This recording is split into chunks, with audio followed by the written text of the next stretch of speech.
Hi guys, I'm going to try to speak pretty loudly into this microphone. It's not, it was $3. I'm going to be honest with you. I'm speaking into a $3 microphone.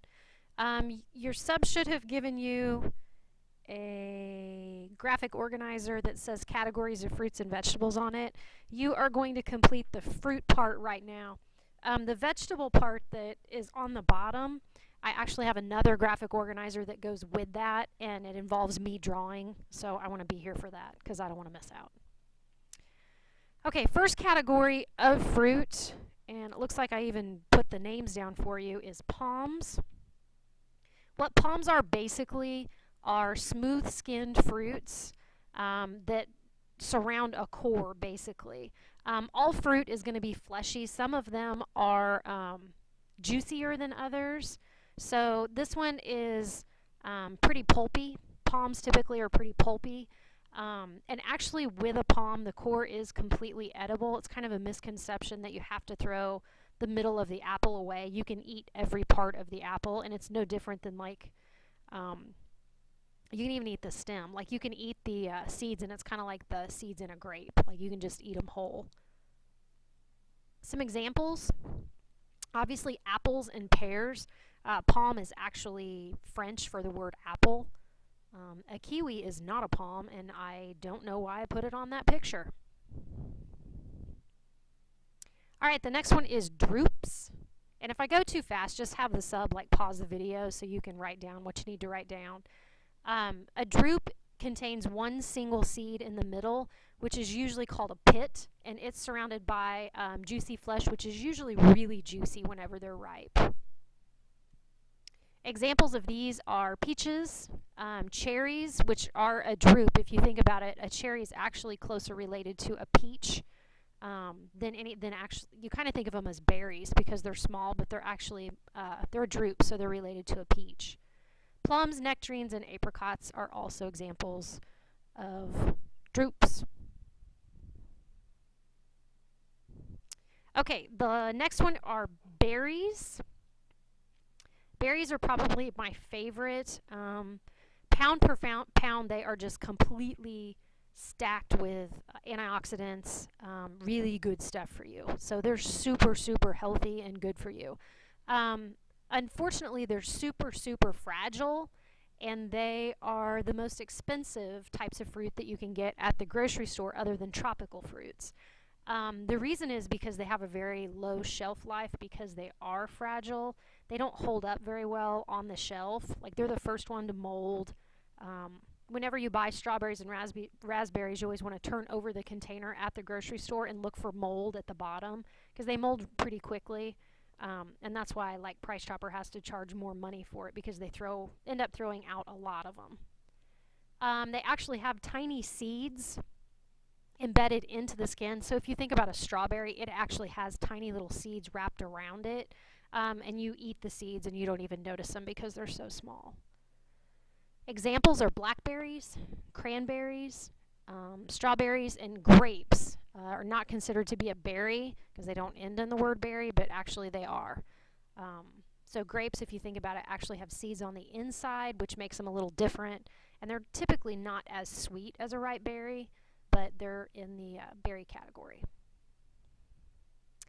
Next one is melons. Melons have a hard outer surface. It protects the inside, which is really, really fleshy, meaning it has a ton of moisture. Like if you think about a watermelon, like it's almost exclusively water, very little like supporting it. The seeds are on the inside, and usually, like if you think about a cantaloupe, the seeds are easier to clean out than. Okay, let me do this again. They're easier to clean out in some varieties of melons than they are in other ones. So like watermelon, it's all over on the inside and you have to spit out the seeds, but like a cantaloupe, you can just scoop it out and it's really easy to clean out. Just a reminder, Oftentimes they will have some netted flesh on the outside. Also, like if you think about the outside of a cantaloupe, it's got like a netting. Examples, cantaloupe, again, honeydew, watermelon, and cassava. Crenshaw and muskmelon, they're all types of melons, and they're all really, really popular in China. Asia loves they're really big on different types of fruit and really bizarre varieties of fruit, and they're really popular in Asian culture. Citrus fruits are really, really common in this country. They are grown in warm regions. They have a firm rind, pulpy flesh, and they almost have like little teardrop looking sacs that are filled with the juice, and they're sectioned out. Like if you think about an orange, there's sections that you can actually pull apart. Really, really good in cooking too. Here's some examples: oranges, limes, grapefruit, kumquats, citrons, tangelos. An ugly fruit literally looks like a really ugly orange. They're really popular in Asian cuisine. Tangerines, lemons, like lemon is one of the really, really important ways to cook. Like it adds a lot of acidity, so that one's used a lot. Next one is tropical fruits. Tropical fruits are, I kind of consider it as the category where nothing else fits. They're usually warmer climates. They differ in skin composition, means some of them are smooth, some of them are furry, some of them are spiky, like this pineapple over here. They have different seed characteristics too.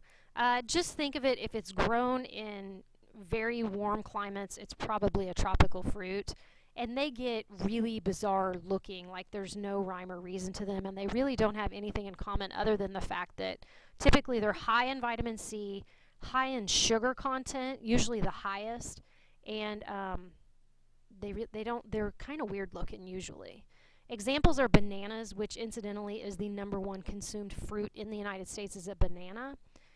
Figs, pineapple, mangoes, pomegranates, papaya, avocados, dates. Avocados actually are a nut, but they are considered to be, the outside of it is a tropical fruit. So those are tropical fruits.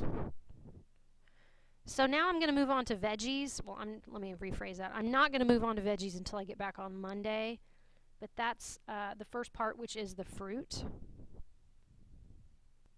All right, here are 2 links, and you can write it down and copy and paste it, or I mean, you're probably going to have to just type it in the old-fashioned way into YouTube. This particular program only lets me go like 10 minutes, so I can't show both videos. One of them is on square watermelons in Japan. Keep in mind that a watermelon in Japan is given at New Year's Eve for luck. They are between $50 and $75 a piece in Japan, so it's kind of a big deal because they don't have the space to grow them. They're very, very expensive. The second video is just this crazy Russian guy doing a bunch of life hacks on cutting fruits, and he has a funny accent, and feel free to make fun of him because that's what I would be doing if I were with you today. So there's a couple things, and be sure to finish up the little vitamin nickname thing that I gave you, and then as we do minerals, you'll fill that in as well. So I will see you on Monday. Have a good weekend.